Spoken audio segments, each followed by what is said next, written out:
It's me, the sexiest co-host of the R.A.T.cast, Ralph, here with my other co-host, Tyler.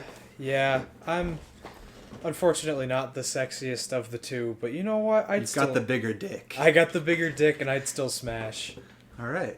Oh man, honestly, like, it's like a really mean thing to say, but I don't like thinking about getting with dudes that have a bigger dick than me. I'm not normally like that though. It's just like, and if they do have a bigger dick than me, even if they're still like absolute complete sub bottom bitch, always taking it. If I look over and they are fucking hung like a horse, I'm gonna get upset. I don't know. Tyler, you need this thing that I have called baseless confidence. It'll get you through life real nice. But if I can't base my confidence off of my PP, how can I be a true male? Just stick it in all the holes you come across. Listen, I think I understand why the French invented Swiss cheese.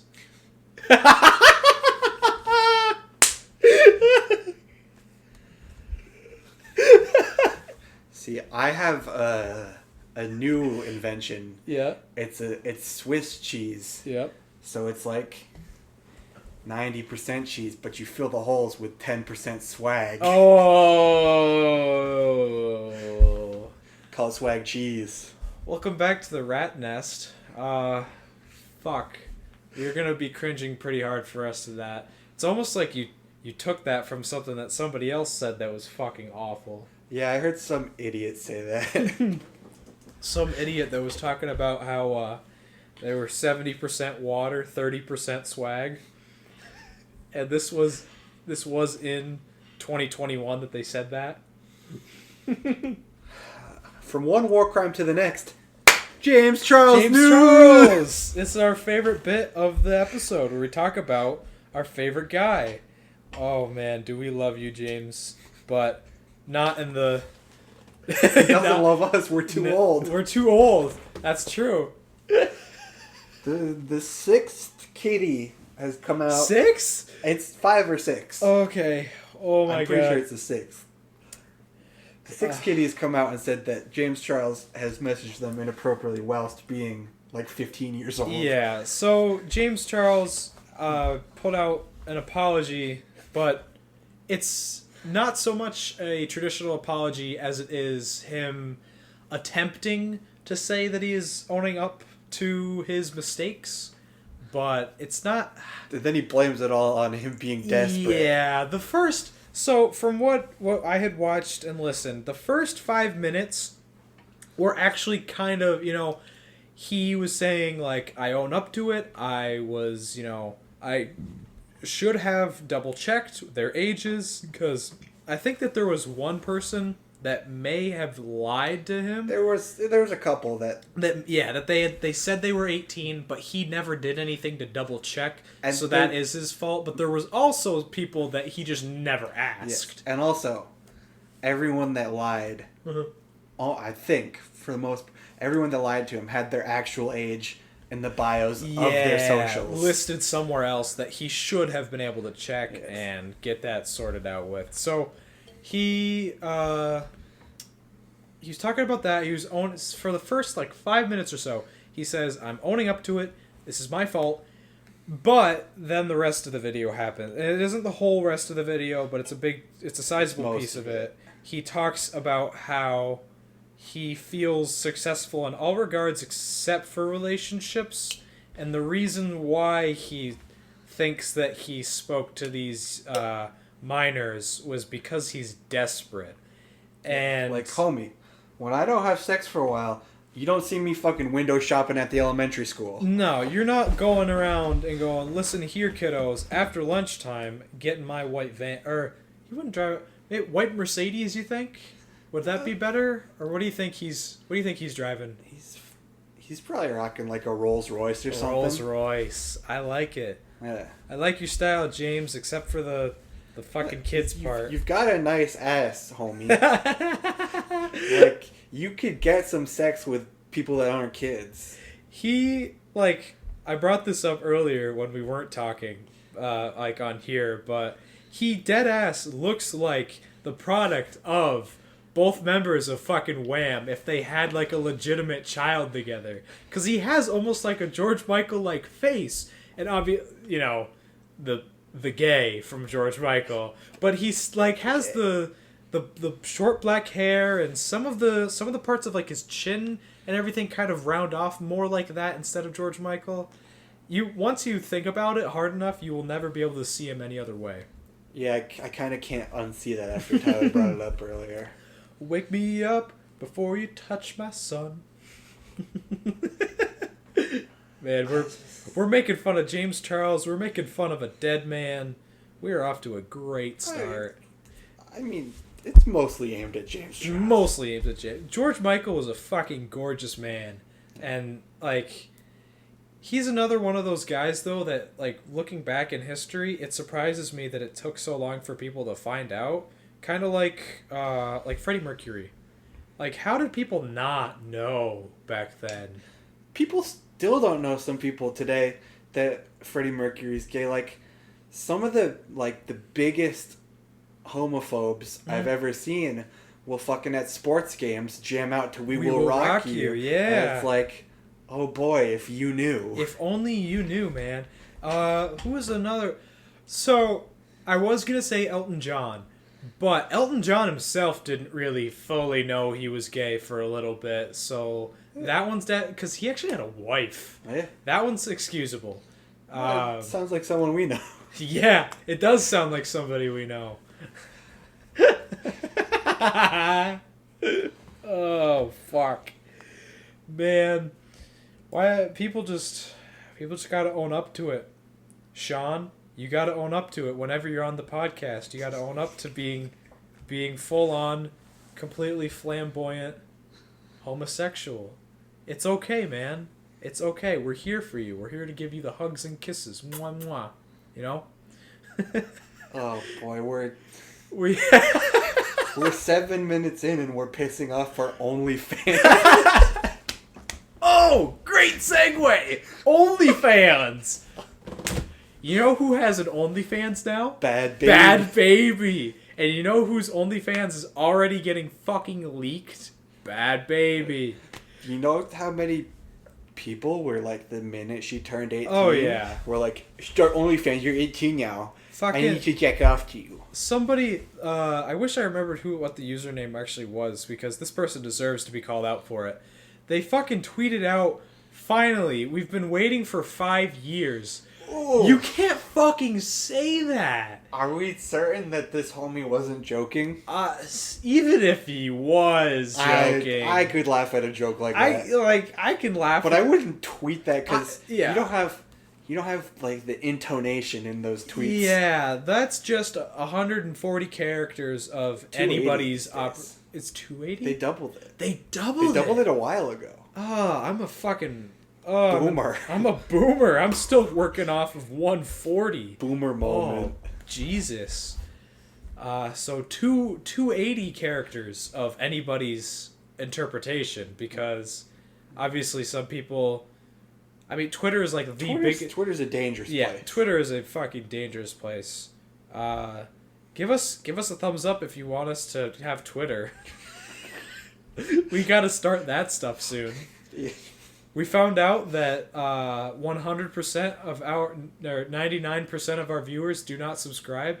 That's because there is definitely a real issue where YouTube is unsubscribing people. Is that the thing that they said on all those Minecrafter things? They're like, only 70% is actually subscribed. Check your thing, because you may not be subscribed if you think you are. They were like, YouTube's been having that problem, but in reality, YouTube was not having that problem. I mean, it just wasn't those reasons why those people weren't subscribed. Yeah.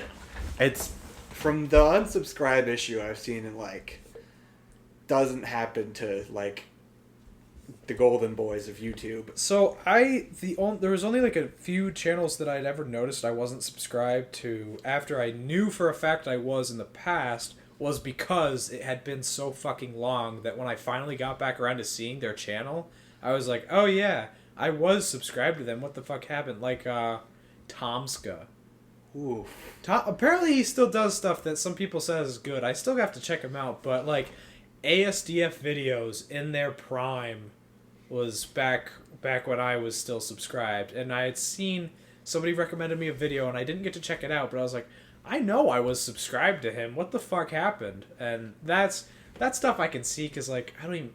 How many fucking years has it been since I've watched a Tomska video? I have no clue. But, wow, fucking bad baby, bad titties. I can say that now. She has... I don't think she's even shown them. She's gonna do what fucking Bella Thorne did. That's what so many people, like, I saw, because, like, that's 90% of the reason I use Twitter is to peruse the titties. Yeah. And everyone I followed there tweeted, like, yo, I don't care if there's another celebrity on OnlyFans as long as they ain't scamming people, homie. Yeah, because that's what happened when... Was it Megan Thee Stallion? Cardi B? It was one of them went on.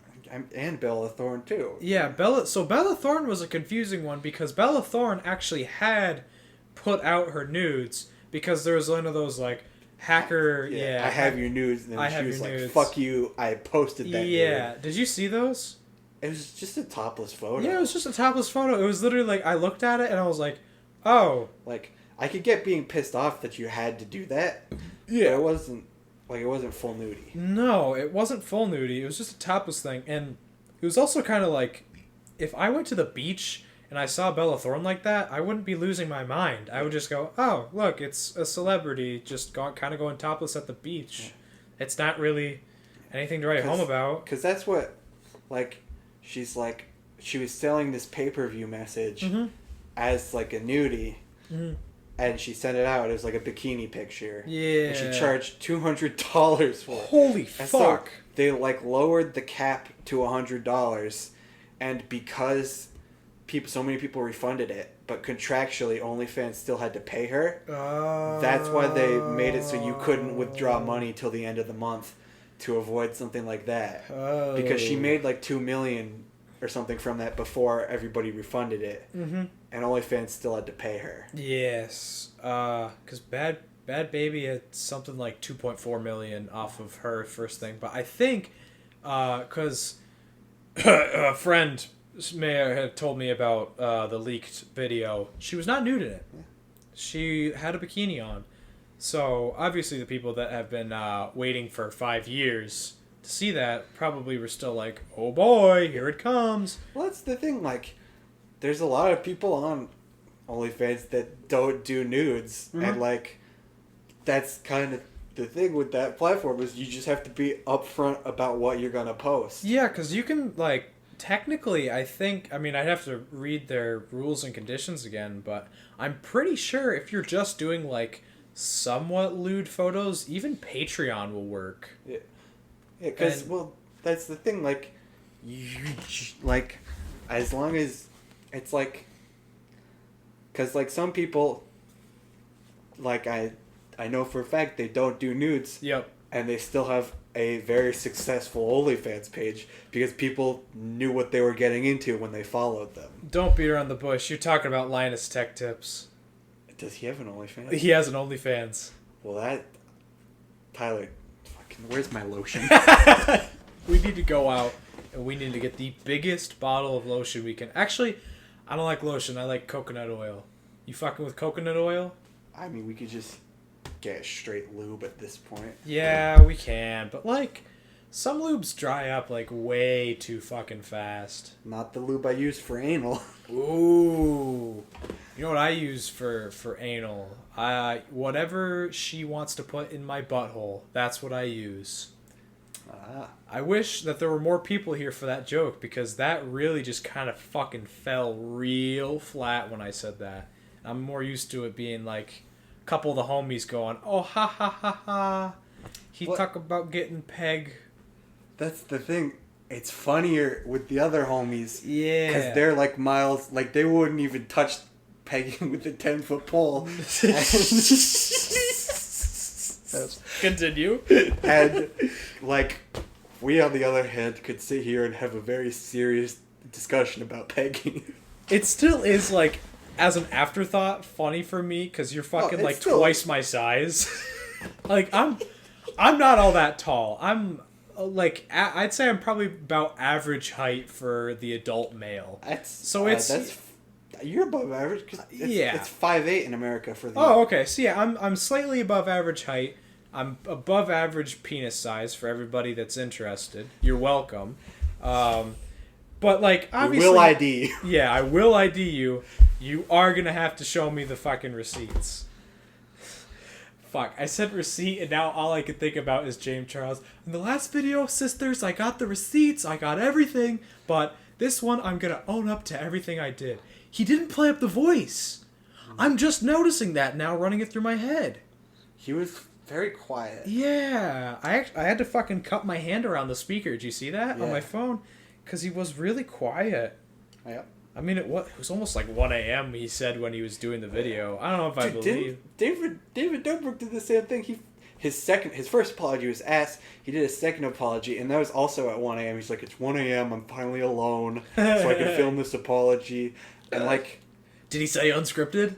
I don't remember. That one, like, dude, some of these YouTubers are like, the only reason why their apologies don't work is you're educated on the scenario and you know what actually went down. Mm-hmm. If you didn't know what happened and you watched some of those apologies, you'd be like, oh shit, this guy, we should forgive him. That's like the fucking end-all be-all classic, in my opinion, is the lapse in my judgment Logan Paul one. When he's like, he's not crying, but he has that clearly distraught face where you're almost at tears, and he does like the face swipe and I had a clear lapse in my judgment. And it was like, you are hyping this shit up, and if I did not see after it was posted the literally you prodding a dead body on the front page of YouTube, maybe I would believe you. But I actually watched that at because it was up for like a fucking day or two. Well, that's like, especially a lot of people you can't tell right at the apology how things are going to go. Mm-hmm. Because I think personally Logan Paul has matured quite a bit. Oh yeah, most definitely. Like the complete opposite. His younger brother Jake Paul, still a douchebag that everyone hates. Mm-hmm. But like there are like quite a lot of people in the community that like are like, yo, Logan Paul's he's grown up a bit. Yeah.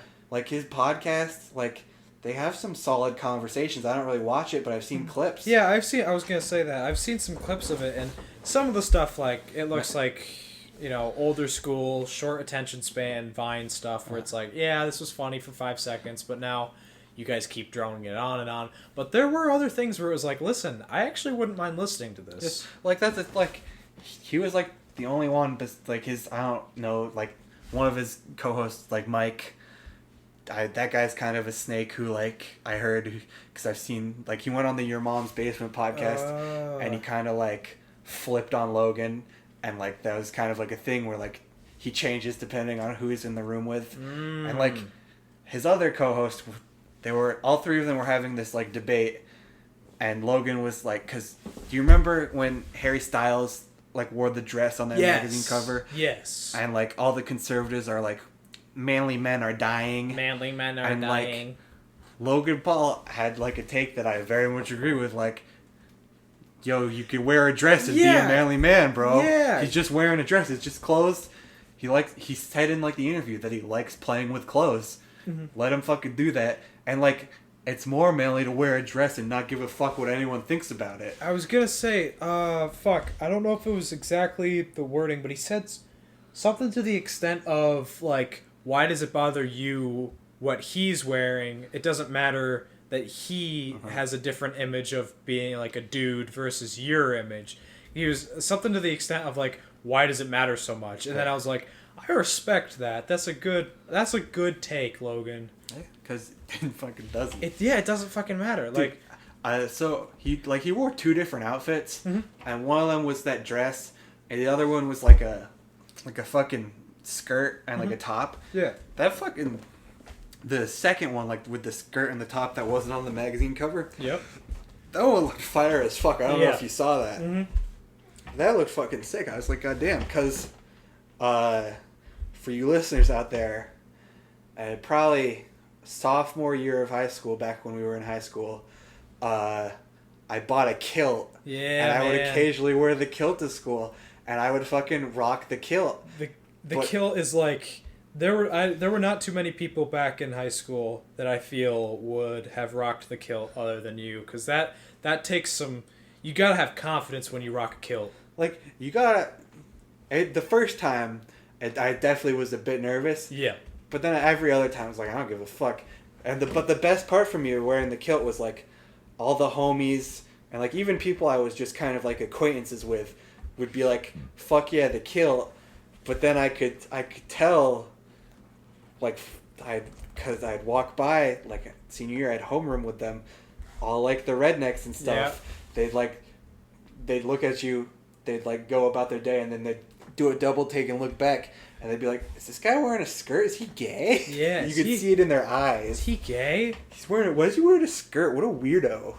That was my thing, too, it was like, there were things, like, some days, I'm a big proponent of the flannel. Uh-huh. The flannel is one of the best things to ever happen to humanity. It's kind of a staple up here, too. It is, yes. And I fucking rock a flannel all the time. I used to rock a flannel when I'd work on cars. I'd rock a flannel at any time I could, like bonfires and shit. Mm-hmm. I totally love the flannel. On the other side, I have a lot of button-up shirts that are pink. Yeah. Because pink and blue look fucking awesome together. Yeah. That's just how it be. I'm personally a purple man, but yeah. Exact. Purple's a good one too. Like especially like a royal purple. It's hard to fuck up something with a royal purple, but like the same people that would go, oh, nice flannel, boss. You want to pack a fucking chaw, dude, and start fucking smacking their tobacco, but they would go all about it when I'm wearing my fucking got steel toe boots and my flannel. And then literally the next day, if I'm wearing the same flannel, same boots, but I now have a pink t-shirt, they're like, you fucking gay or something? Dude, one of my most fire looks was with the kilt. Because I had the kilt on, and I had my combat boots on. Yeah. And like, socks pulled up, combat boots on, kilt. And I was rocking like a fucking sleeveless shirt like this. Dude. And I wore that to school one day, and I was like, I look sick as fuck right now. You were totally ready to go and fucking battle it out. I was, and like everyone was telling me like, Ralph, you look fucking sick today. Yeah.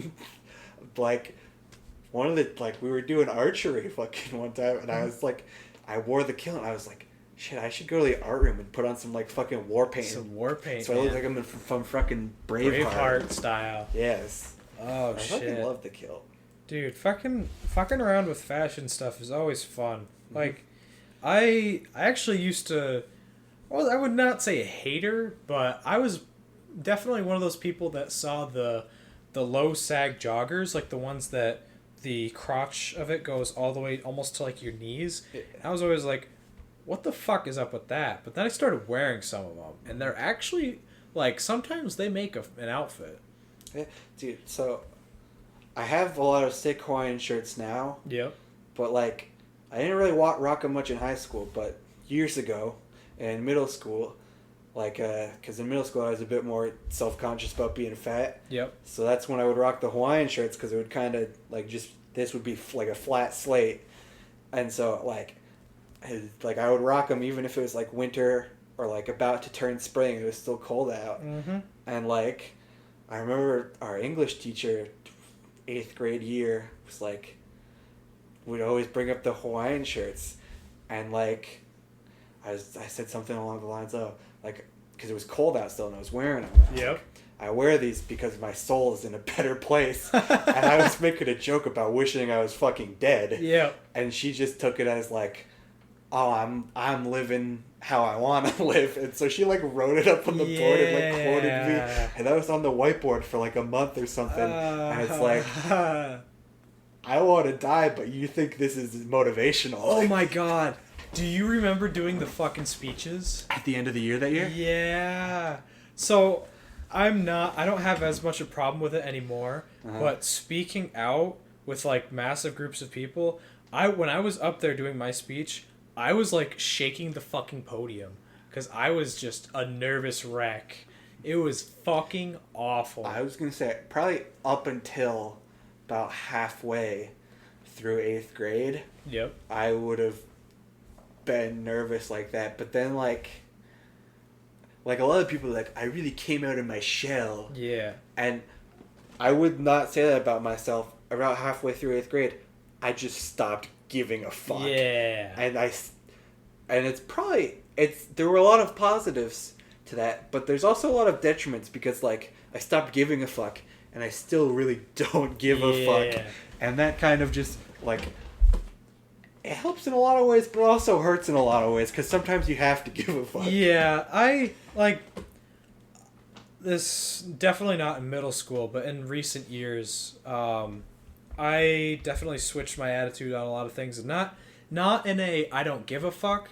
It's more of like I care about the things I care about, and the things that I don't let them bother me nearly as much as it used to. It's kind of like, it's like, if I want to fucking do it and there's something that's getting in the way, I'll just fucking kind of like blow past it and go, fuck you, it's what I want to do. One of the big ones is the hair with my work. Yeah. Like, would it be a lot easier to just chop my hair off and not have to wear a hairnet? Yeah, but like... You like the flow, bro. I like the fucking flow. The flow looks good. Yeah. Maybe later in life I'll just... I mean, shit, maybe even later this year I'll chop the hair off. But at the moment, I'm rocking. I'm rocking it. I'm fucking with it. Tyler and I are like yin and yang because he's got the gnarly fucking flow. Mm. I have absolutely no hair whatsoever on top of my head. You gotta... Your fucking beard's growing in, though. Last time I cut all my hair off, I also cut the beard off. Ah. And so I was like, all right, I'll let it come back. You look like one of those pirates right now with the do-rag and the beard. It's like I feel like I'm gonna walk up next to the port bow or something. You're gonna be hauling some flour or some shit on there. Swab the poop deck, matey. Swab the poop deck, matey. Yar. Oh, little educational moment for people now that are driving past the flags and stuff like that. A big misconception with flags is when people see them at half staff, they call it half mast because they've only heard it on ships and stuff. But if the flag is on land, it's half staff, not half mast. Mast is only because it's on the ship. Little pirate education for you there. Thanks, landlubbers. You thought the swag thing was bad. I'm calling everybody landlubbers now. I can get behind calling people landlubbers. Okay. Because, like, right now my go-to insult is calling people muffins. Like somebody does something stupid, I'll just look at them, you fucking muffin. And as somebody that has watched those videos, but I don't think you have, he's not in reference to that Minecraft YouTuber that does it. Is it George? He's the guy in the dream team, the dream squad, whatever. He calls everybody, he calls Dream a muffin a lot. I wanted to make sure that everybody knew that you have not seen those videos. No, I haven't. I just was trying to think of something, like an insult that I could call people that wouldn't get me in trouble. Yes. Because, like, a lot of words are too harsh. And then, like, the substitutes that aren't too harsh, I don't like the sound of. The one I really like, you fool, and like dragging out fool. I can kind of get behind cretin. Cretin. But, like, a lot of people that I would call a cretin are too dumb to realize what I'm talking about. Oh, God, that's like the fucking... there's a little skit where somebody recreates that big popular thing that was on Reddit in fucking, like, 2010 or something. If I jumped from your ego to your IQ, I would die or something. Like, they recreated that, and the person was like, what the fuck are you talking about? And he's like, well, like, you know, your ego to your IQ, because, like, it's up here, and then I'd have to jump down to there. And he's like, yeah, but those are, like, not physical things in the world. How can you judge the distance between them?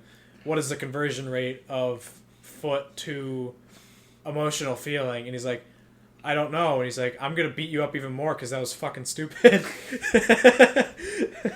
Dude,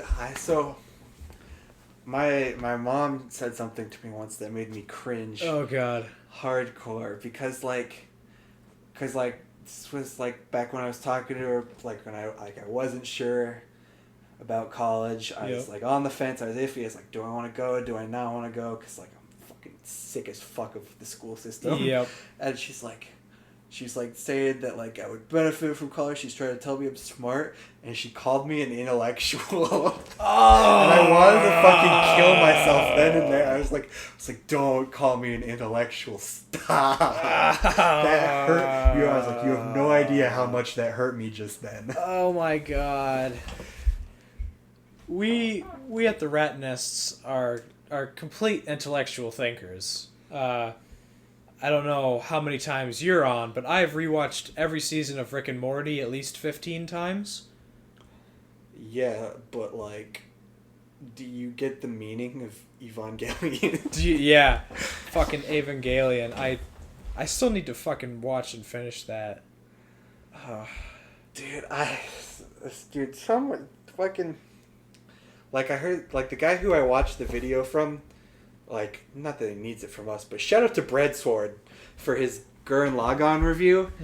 He fucking worded it so beautifully because, like, it's got a lot of parallels from Evangelion, and, like, it's got, like, a few of the same, like, lessons to take from it, but, like, he like, puts it so beautifully in his review because it's just, like, kind of, like, all, like, the deep meanings are, like, hidden in like the stupidity of the characters. Yeah. And he was like, he worded it so perfectly, and also that video was so emotional. I cried watching it. Like, Jesus Christ, fucking Gurren Lagann and Getting It is an absolute masterpiece of a YouTube video. Like, Jesus Christ. Fucking there was only when I was younger, I only had ever heard of like one person talking about anime stuff. Mm-hmm. It was Lost Paws.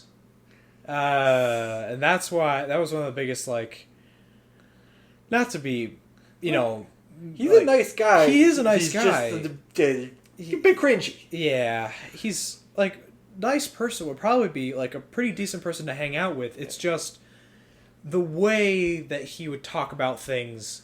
Obviously, I feel like, well, maybe it isn't obvious, but I think that a lot of it is kind of like playing up to a character. Yeah. Like, Not have that you seen his Twitter? Yeah. That was one of my bigger, like, things holding me back from getting into anime was that, like, some of the people that were telling me to watch the stuff, they're like, watch this person because they talk about it. And I was like, this person is, like, really close to the I'm an otaku stereotype. Yeah. And that, like, why do people...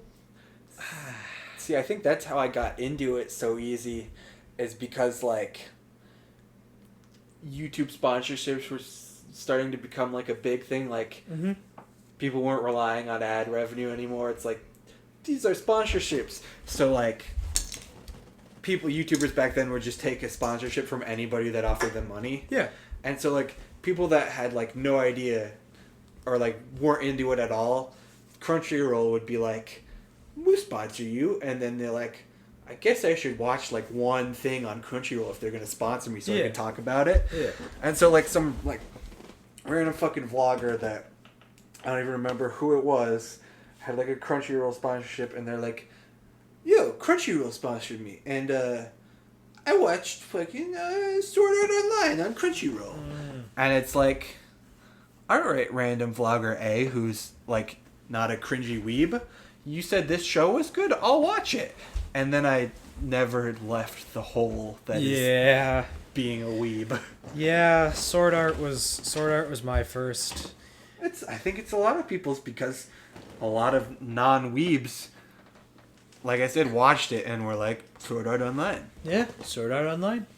Fucking, we are all Eskimo brothers and sisters in that world of unnecessary rape scenes. That, yeah. And also, Eskimo brothers in real life. Yeah, Eskimo brothers in real life. It's fucking wild, man. It's a wild, wild world. Not to be confused with that video game Wild World. wasn't that an Animal Crossing game? Wild World? I've never played an Animal Crossing game. Oh, how do you have Twitter and not have played Animal Crossing? I didn't want to get canceled for using the wrong hairstyle. The space buns. They're not space buns. They're Afro puffs. Oh God, It's Animal Crossing, homie. It's Animal Crossing, and also we're in a fucking pandemic where people are trying to find some sort of solitude in anything. The biggest problem you got right now is fucking the absolute scam of a loan shark that is Tom Nook. Yeah, Tom Nook is gonna get assassinated one of these days. Dude, Tom Nook's gonna hire a bunch of thugs with baseball bats to break your kneecaps if you don't give him his fucking bells. Although, I do like that the last payment thing is just like the paradox with shopping carts. You don't have to put the shopping cart back, but you know you're supposed to. You will not have any punishment for not bringing it back, but you're supposed to. Same with the last payment. It's you're supposed to pay him, but the game won't fucking do anything to you if you don't. So it's do you do it? Do you stay morally on the high ground and do it? Or do you, out of efficiency, not? What? We should jack a shopping cart and have some fun with that. Oh my God, dude. Fucking... I used to see so many people that would come up, tourists that would, at I don't know, probably 11 o'clock, they would go to a grocery store that's no longer there in town, and they would take the fucking shopping carts and run at each other with them. And one of them was doing chicken like that, but instead of two people in a cart running at another two people in a cart, they did one person in a cart, one person running, and then they had an actual fucking car running at them, or driving at them. And they were basically smashing the fuck out of this old car and the shopping cart. And I was I wonder if they ever got caught doing that, because obviously they're tourists, so they don't give a shit because they're not going to be here long. But if the cops caught you doing that, obviously it's destruction of property and stuff, but what the fuck is running through their head when they're why? You should just ask your brother if we could borrow his truck once. We just go to a grocery store, we get groceries, we could just fucking take the shopping cart and we could bring it back to my place. And do you know how much fun we could have on this road with a shopping cart? Oh my God, yeah. Dude, I gotta get a fucking tow hitch for my car. And then we can tow a fucking shopping cart behind it. I volunteered to sit in the shopping cart. Dude, and we can make armor for you. Yes. Oh my God. Fuck. Kids, make sure you're vaccinated. Maybe I can make the armor once I finally become a qualified blacksmith. Yeah, dude. Well, whitesmith. Let's get it.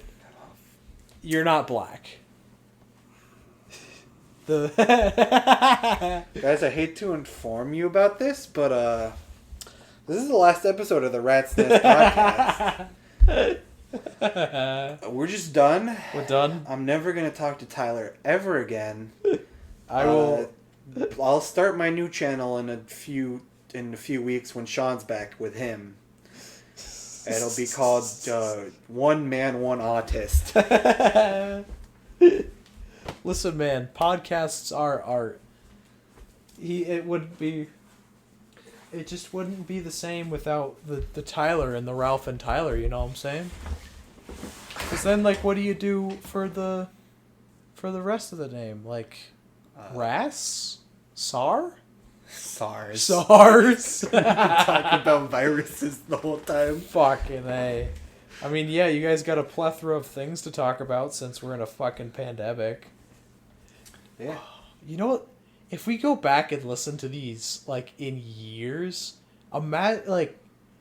it's no matter what happens with COVID, it's gonna be weird to listen on the conversations of that stuff. It's already weird to listen to conversations from last March. Yeah. When people... Because, last March was, a wave of fucking information of a scary virus, and then people are overreacting. It's not that scary virus. Mm. And then finally, oh, this virus is serious. Treat it seriously. And it's like, it was like a roller coaster ride of people trying to find out what the fuck was going on. And now if you go on roller coasters, you're not supposed to scream because it will help to increase the spread of the virus. Was that what California's reasoning was? Did you hear anything on that?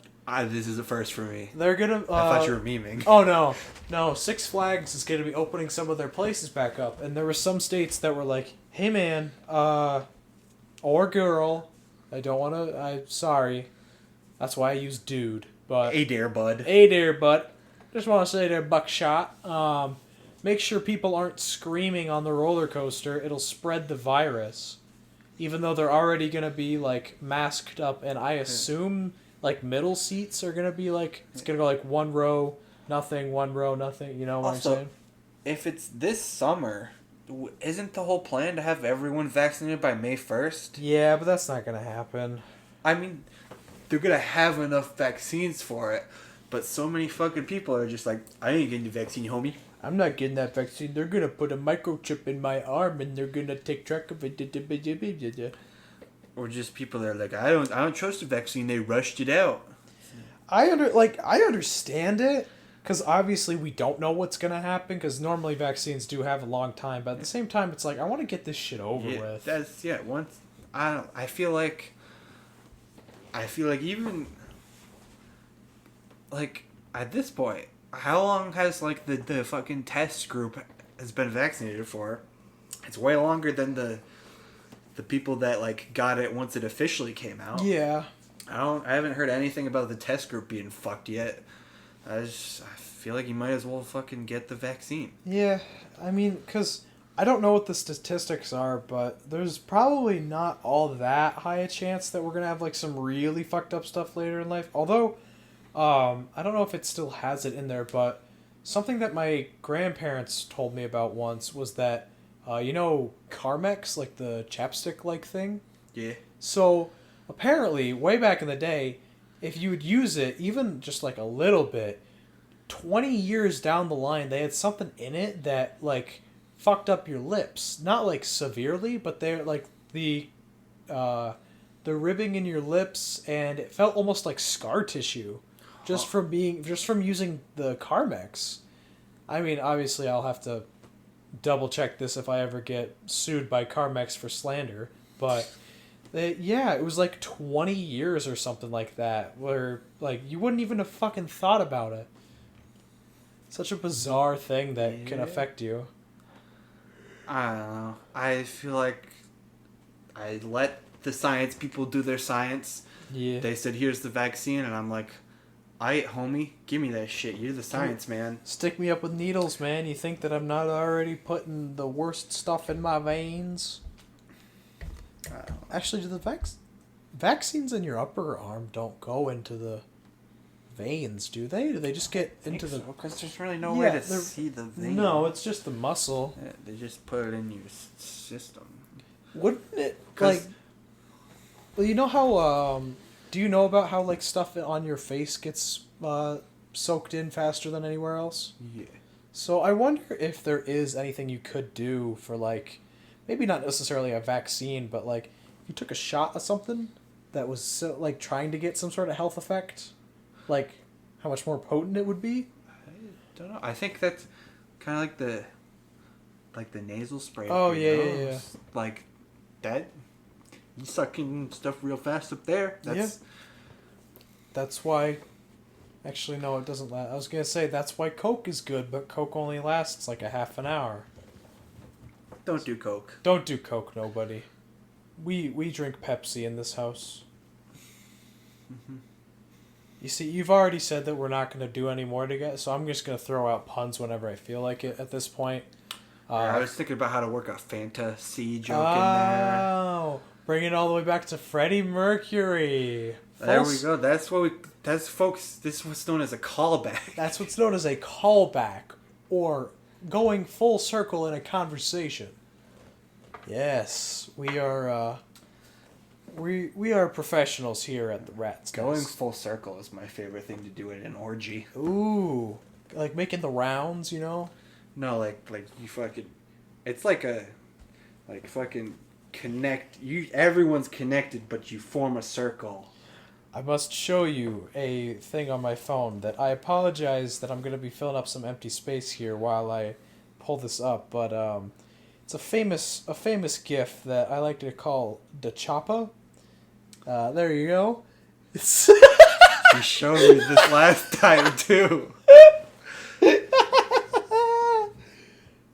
the Choppa. Oh shit. Yeah. Yeah. Anybody out there that is interested in receiving the chopper, just let me know, because I will definitely give it my good old best. Dude, I feel like if you were to perform that in real life, you would need like a homie there just constantly just holding down the spray button on some WD-40. Oh my god, dude! Like, oh, the thought of like starting the spin, but then kind of like that. Dude, if you slide at all, you're done. Your sausage is snapped. You are fucking done.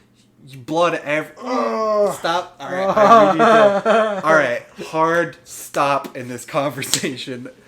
Next topic. Dude, fucking. Should I start telling you about the blacksmithing classes? Yeah.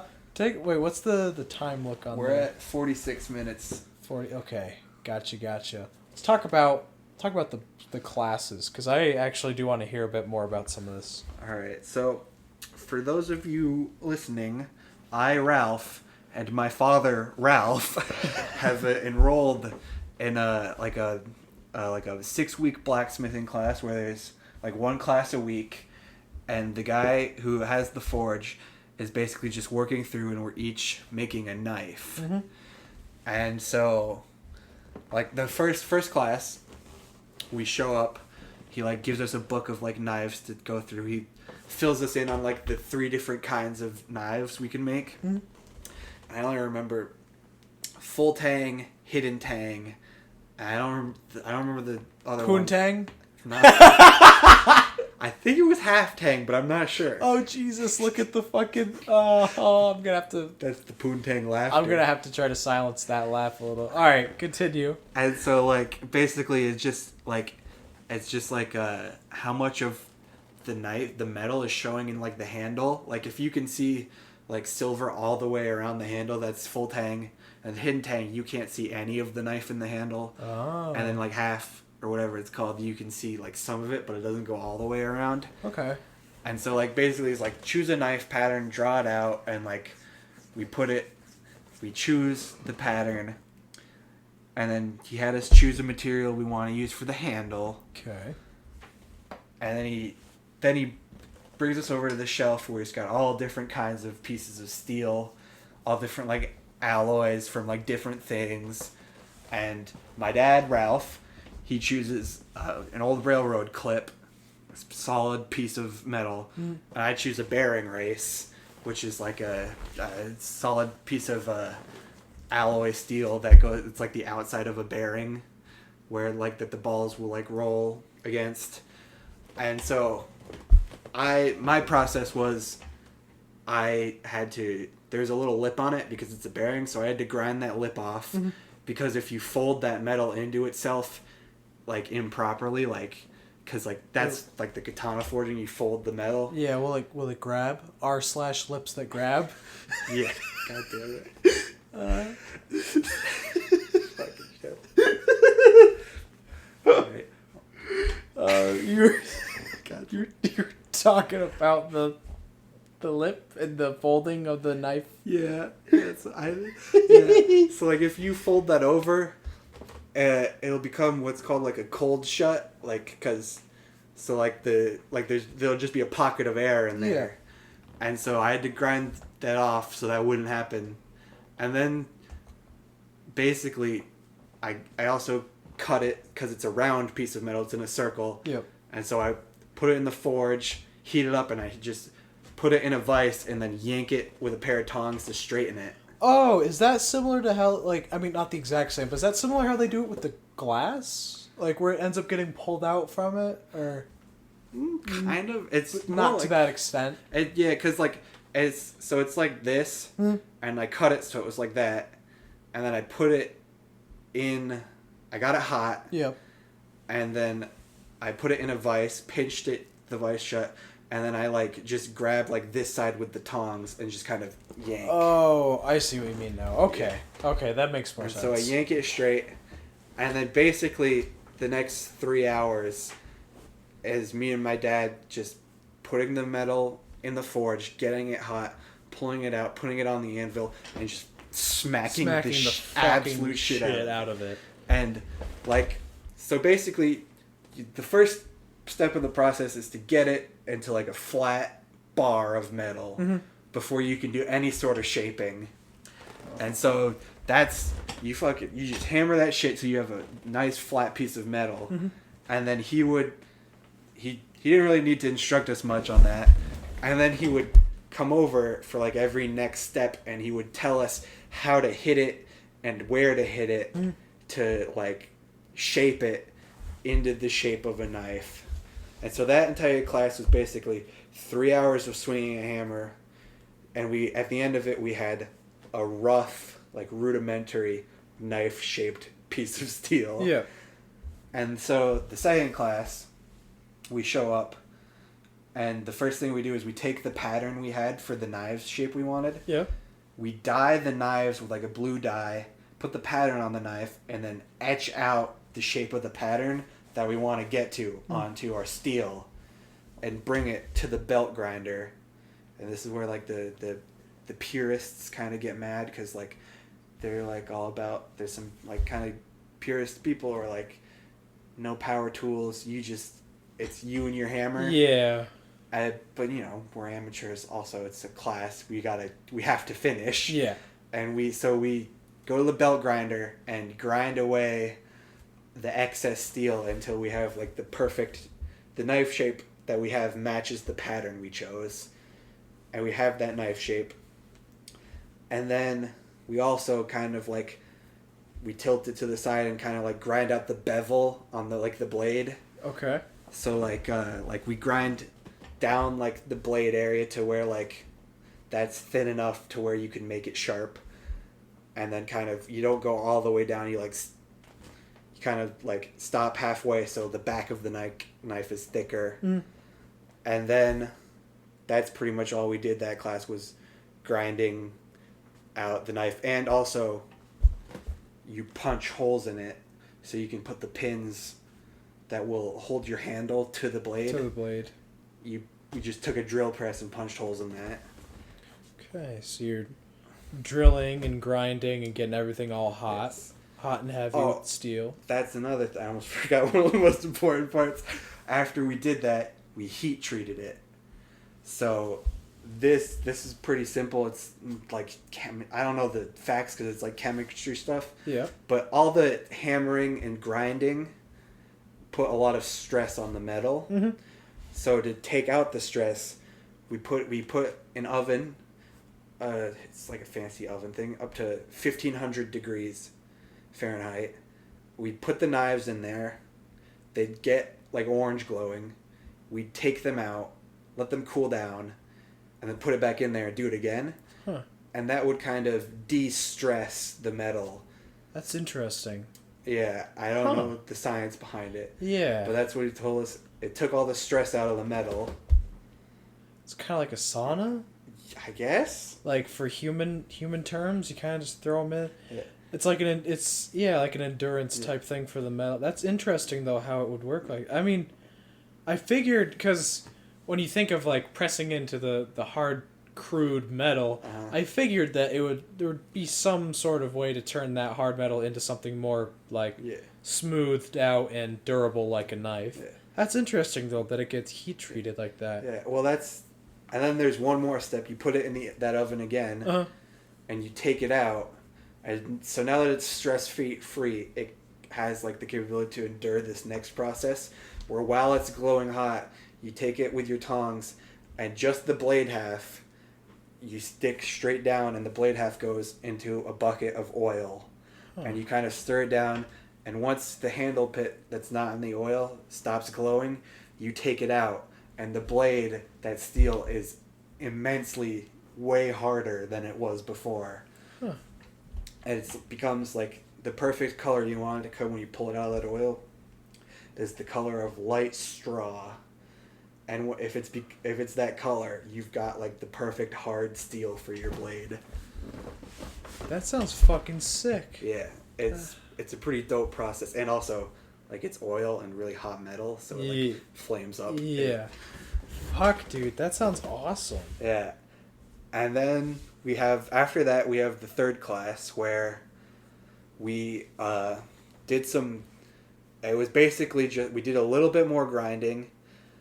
Because the steel has, like, from all our working on it, it's got what's called, like, scale. And it's basically just, like, the rough kind of, like, outer shell from, like, the oil and all the grinding and all that. So we grinded the scale off of the belt grinder again. You just kind of, like, press the knife flat up against it with, like, a magnet. And then it was just sanding.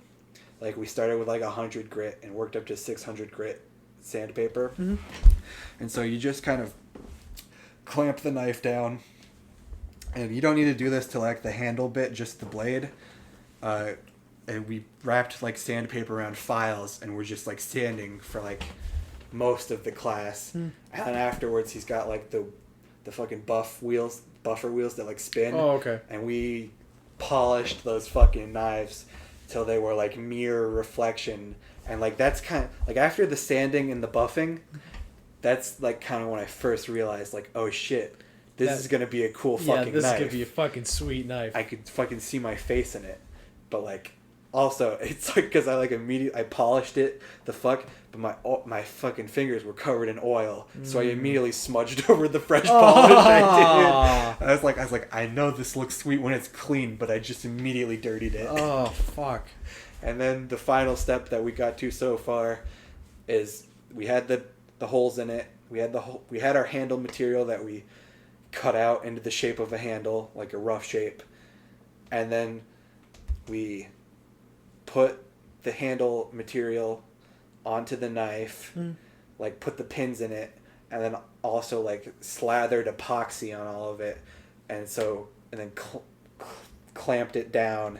And they had to sit for 24 hours. But once that's done, the handle will be like glued to the knife. And then we just have to like cut the pins down to size. And basically all that's left for us at this point is to like sand down the handle into a shape, buff and polish the handle, and then sharpen the blade. And then those knives will be done. And then we're also the last class is just working with leather to make a sheath for it. That's fucking sick. It's a very fun process. After doing all that, I fucking want to open up a shop of my own like that. Yeah. Because it's fucking fun and it's fucking cool. And I want to do it with like Tyler and the boys. Yeah. Because it'd be sick. Just thinking about that, it sounds so fucking sweet. And like when you're picking up anything, like obviously one of the things that helps you to stay with whatever it is the reward factor.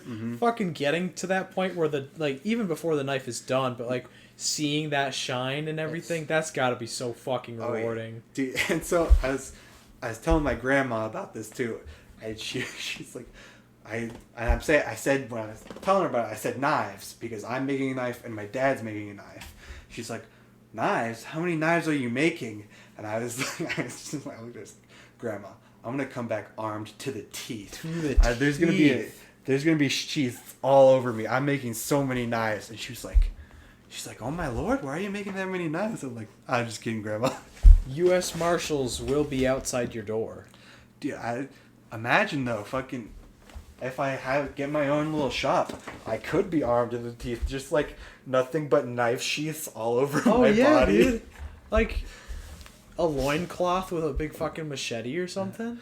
Oh, I didn't even talk about the material I chose for my handle. Oh yeah, man. So, the person who does all like the handle stuff is the guy's wife, and so she worked with all sorts of wood,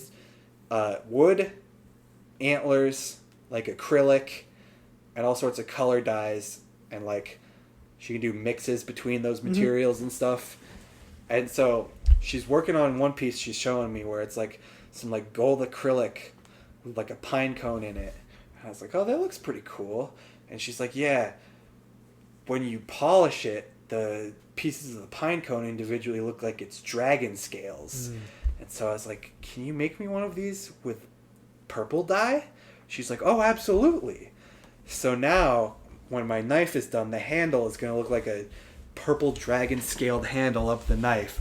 And it's like, I'm like, oh, it's going to be so That's fucking some top sick. tier shit, dude. Yeah, That's fucking awesome. It's like I went out and killed a dragon to make this knife. Yeah, fucking Monster Hunter style. I'm so hyped. And I'm also hyped to be able to do it by myself in the future. And just fucking, I don't know. Come up with cool ass ideas and just make it. Yeah, and like, maybe just have like a website and sell shit. Yeah, that'd be fucking awesome. Like, custom knives and swords and shit. Like, oh my god, that'd be so fucking sweet. Well, one of the guys my dad works with, he has his own forge, and like, he's more of like he's not like a bladesmith, he's more like a traditional blacksmith that can like, makes like other tools and just ornaments and all that other stuff.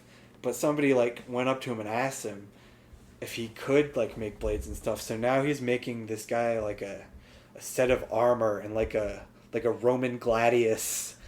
That's fucking awesome. Yes, oh my god. Yeah.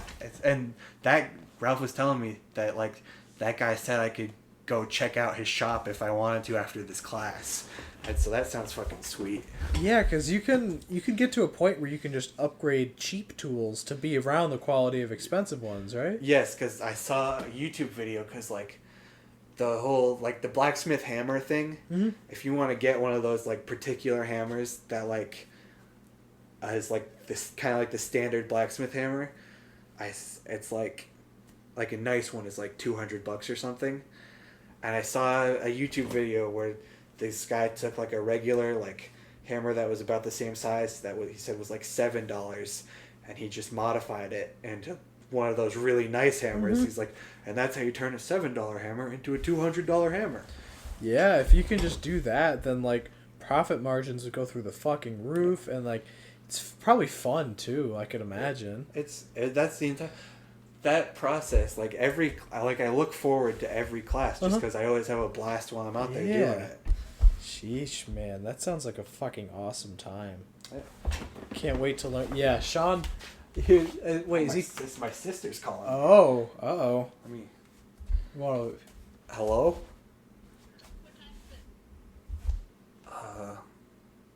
Oh fuck! Our dog's gonna die. uh-oh. Should I do that or should we skip it tonight? No, you should do it, I think. All right. We might have to end this episode here because I forgot to give my dog her insulin. Yeah, that's pretty bad. Oh, and this episode is titled this just to troll with you, Sean. We love you. We love you. Get fucked. Peace out. This was the R.A.T.cast episode 3. Peace out, homies.